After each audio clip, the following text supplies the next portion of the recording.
Շատ կարճ ժամանակ է անցել այն պահից, երբ Ռուբեն Ռուբինյանը ընտրվել է ազգային ժողովի նախագահ,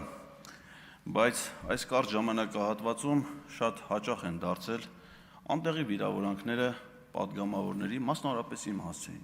Ես երեք անկեղծ ասած չէի լսել այդ պահին, հետո տեսանյութով նայեցի, որ Ռուբինյանը ինձ ստախոսության մեջ է մեղադրում այն կապակցությամբ, որ ես ասում եմ, որ Արցախը կորցնելուց հետո շատ մարդիկ, այդ թվում ինքը, տներ են առել, բայց ես նայեցի նորից իր եկամուտների Ասել եք այդ օրերին։ Ես ասել եմ, որ դա եղել է պատերազմ, այսինքն Արցախը հանձնելուց հետո։ Ասել եք այդ օրերին։ Ասում եմ ողբերգության օրերին, ողբերգություն նկատի ունեմ Արցախը հանձնելուց հետո ամեն օրը որպես ողբերգություն։ Ասել եք այդ օրերին, բայց շարունակեք։ Մի խանգարակից, պարոն Ռուբինյան։ Իսկ իր եկամուտների հայտարարելով դա եղել է 2024 թվականին։ Կամ այս երեկվա հետ կապված այդ մեկնաբանությունները, ես չեմ ուզում կրկնեմ այդ կոպիտ արտահայտությունները։ Իմ եւ պարոն Ռուբինյանի ծնողները միաժամանակ եղել են Հայաստանի Հանրապետության առաջին գումարման գերագույն խորհրդի պատգամավորներ։ Նրանք ոչ միայն մեր կենսաբանական հայրերն են, այլև Հայաստանի անկախության հայրերն են, որովհետև նրանք են ընդունել 90 թվականի օգոստոսի 23-ին մեր պետության հիմնադիր փաստաթուղթը Հայաստանի անկախության հռչակագիր։ Իդեպ ասեմ, որ Կարապետ Ռուբինյանը եւ Ֆերդինանդ Ղազարյանը եղել են տարբեր քաղաքական հայացքների գործիչներ, միմյանց ընդդիմադիր։ Պարոն Կարապետ Ռուբինյանը եղել է հայոց համազգային շարժման ակտիվիստ, Ղարաբաղյան շարժման հակունքներում կանգնած մարդկանցից մեկը, հայրս այլ հայացքներ է կիսել։ Բայց երբ ես հիշում եմ իմ հայրը երիտասարդ հասակում է մահացել, բայց երբ որ ես ուսանող էի, երբ նա պատգամավոր էր դեռ, երբ տանը հաճախ խոսում էինք, նա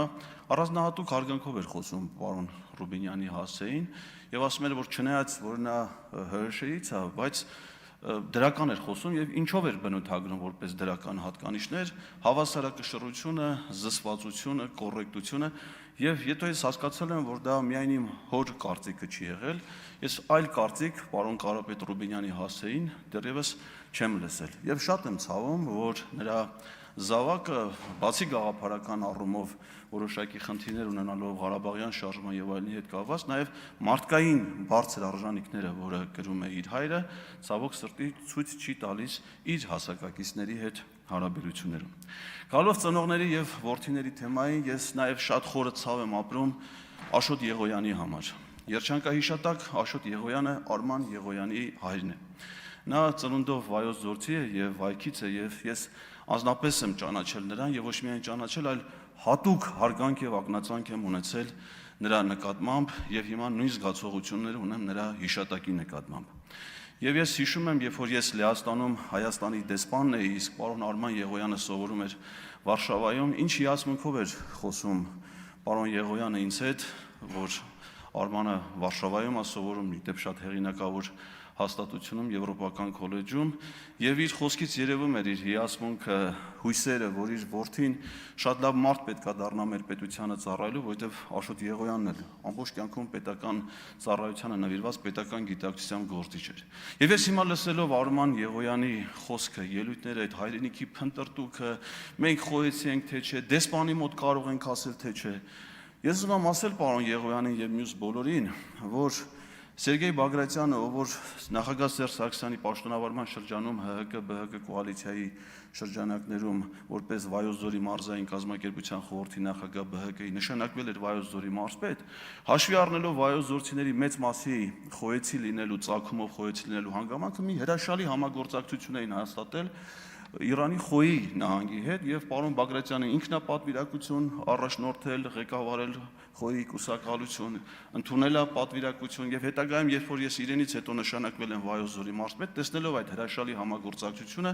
շարունակել ենք այդ ավանդույթները, ես ինքս նույնպես եղել եմ Խոյում պատվիրակությամբ, ընդունել ենք Իրանից հյուրեր, իդեպ ոչ միայն դեսպանի ներկայությամբ կարողացել ենք ասել, որ Խոյը մեր հայրենիքն է, այլ Իրանի դեսպանը Հայաստանում հատուկ եկել է կոնկրետ իմ այցելության պատվին ներկա էր գտնվել եւ նրանք ոչ միայն թույլատրում էին, որ մենք խոսենք Խոյի հայկական մշակութային ժառանգության հետ, այլ հակառակ ասում էին, ասեք որ գյուղից են եղել ազատեկցիները, ձեզ տանենք հենց այդ գյուղ, հող տարեք ձեզ հետ, տանում էին մեր եկեղեցիներն էին ցուցադրում։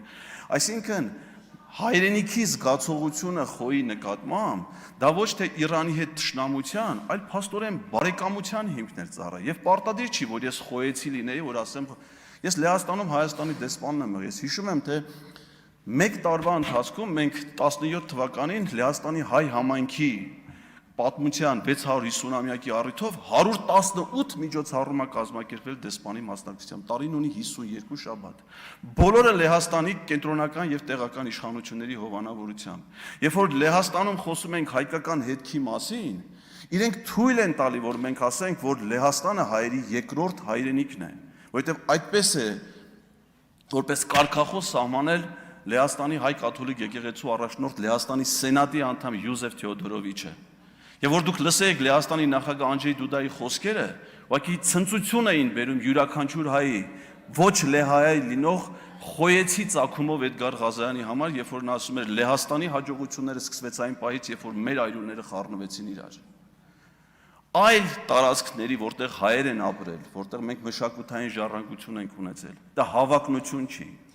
ՅՈՒՆԵՍԿՕ-ի համաշխարհային մշակութային ժառանգության հուշարձան հանդիսացող Զամոշ քաղաքի մինչև հիմա Օրմյանսկա կոչվող փողոցի մասին խոսելը, որտեղ իմ պաշտոնավարման շրջանում հայկական խաչքար է տեղադրվել, դա հայ լեհական բարեկամության խորհրդանիշ հանդիսացող խաչքար է, ոչ թե, չգիտեմ, այդ Զամոշի նկատմամբ հայկական հավակնությունների, որ մենք ընդ քաղաքապետ ունենանք կամ չգիտեմ իշխանություն ունենանք։ Պետք չի աղավաղել մեր մտածողությունը։ Վահագն Ալեքսանյանը երեք երկու անգամ, եթե չեմ սխալվում, ինձ արդարացի դիտողություն արած, երբ որ ես իր անվան մեջ 1 տարի շփոթում ունեցա, զեղչում ունեցա, 1 տարի։ Բայց այստեղ քանիցս, նաև այսօր, վեհափառ հայրապետի վիրավորանք է հնչում նրա անվանման հետ կապված։ Հարգելիներ, ցանկացած հոգևորականի ավազանի անունով դիմելը, դա 1 տարի տառասխալ չէ նրա անվանմանը։ Դա անարգանք է հոգևորականին։ Անարգանք է ոչ թե հոգևորականին, այլ ամբողջ հոգևոր համայնքին։ Իմ երեխաների, վստահ եմ նաև ձեզանից շատերի երեխաների ճակատին դաջված է այն Միրոնը, որը օրհնել է վեհափառ հայրապետը։ Հասկանում եք դուք ինչ եք անում ինձ հետ, որպես հայ քրիստոնյայի, որպես երեխայի տեր ծնողի, երբ որ դուք նրանց Միրոն օրհնած հոգևորականին, վեհափառին անարգում եք իմ ներկայությամբ։ Պատմությունը, որ երեք պատմեց պարոն Կոնջորյանը, դա աններելի անթույլատրելի մի խայտառակություն էր, որը եղել էր ժամանակին, այդ չեմ կարող ասեմ դա սրբապատկեր, որովհետև դա խայտառակություն էր այդ պատկերը եւ ժամանակին մեծ քննադատության արժանացել եւ հեռացվել է։ Բայց երբ որ տրվում է Քրիստոսի անունը, պատարագի ժամանակ յուրաքանչյուր հայ քրիստոնյա խաչակնքվում է։ Ոնց կարելի է Քրիստոսի անունը տալով ինչ-որ ծաղրական պատմություն, գիտեք, հռետորությունը, այո, նախատեսում է նաև պատմություններ, բարձրով խոսած, ձեռքերի շարժումը, բայց ոնց կարելի է ենթադրենք ասել Սուրբ Հովանեսի փոխարեն միգուցե նաև Սուրբ Հովո։ Հասկանում եք, ինչի մասին ենք խոսում, դա համաքրիստոնեական սրբության մասին, դա անարգանք է ամբողջ աշխարհի քրիստոնյաների նկատմամբ։ Եվ հիմա մենք այս համատեքստում մենք ակնկալում ենք, որ այդ նույն մարդիկ պիտի հարգանք ունենան քաղաքացիների նկատմամբ, ազգային բարերարների նկատմամբ, Սամվել Կարապետյանի նկատմամբ։ Գիտեք, ես Էդուարդո Էրլիկյանին իմ կյանքում դեռ երբեք չեմ տեսել։ Ես նրա այդ ոչ մի առնչություն չեմ ունեցել, ոչ անձնական, ոչ բիզնեսի, բայց ես առանձնահատուկ ակնածանք ունեմ Էդուարդո Էրլիկյանի նկատմամբ, որպես ազգայինի հերոս, իսկ ինչով է նա հերոսացել։ Մեր ժողովրդի, մեր պետության կյանքում իր ունեցած իր նշանակալի դերակատարության համար։ Լավ, դուք ձեր ունեցածով, իմ վաստակը ես երբեք չեմ կարող համեմատել Էդուարդո Էրլիկյանի կամ Սամվել Կարապետյանի հետ։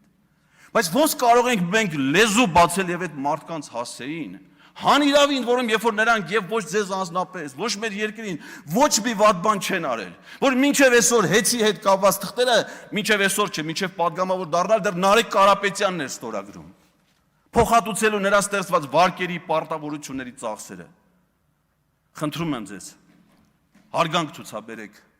Իմ նկատմամբ պետք չի, որ դուք հարգանք ցուցաբերեք, մեր արժեքների նկատմամբ։ Ինչ վերաբերվում է երկար ծեծված թեմային, հիմա քիչ հետո պարոն Վարդևյանը տեխնացու է լինելու։ Ես մի բան կխնդրեմ, սակրավորների թեմայով նրան հարցեր մի տվեք։ Ես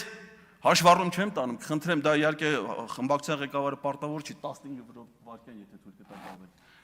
Խմբակցության ղեկավարը ԿՊ-ի մասնագետ աշխատանքով հաշվապահ է։ Խնդրում եմ հաշվառեք եւ ինձ ասեք, պարտավոր չեք իմ խնդրանքը կատարել, եթե անեք շնորհակալ կլինեմ։ Երբ բոլորը կասեն կվերջացնեն այդ թեման, այսինքն ձեր մոտ դա կավարտվի, ասեք ես դրա պատասխանը կգեմ, ես այդ պատասխանները ունեմ, բոլորը գիտեն, որ դա զրպարտություն է, թե Պարոն Վարդևանյանը կամ մեր խմբակցությունից ոչ մեկը իմ հատկապես այն խոսքի հետ, որը հնչել է 2024 թվականին, որտեղ ոչ մի շարժում չկար, այդ թվում ուժեղ Հայաստան, այդ խոսքի պատասխանատուն ես եմ։ Ես այդ պատասխանը ձեզ կտամ։ Ասեք վերջացրեք, պատասխանը կլսեք։ Շնորհակալ եմ։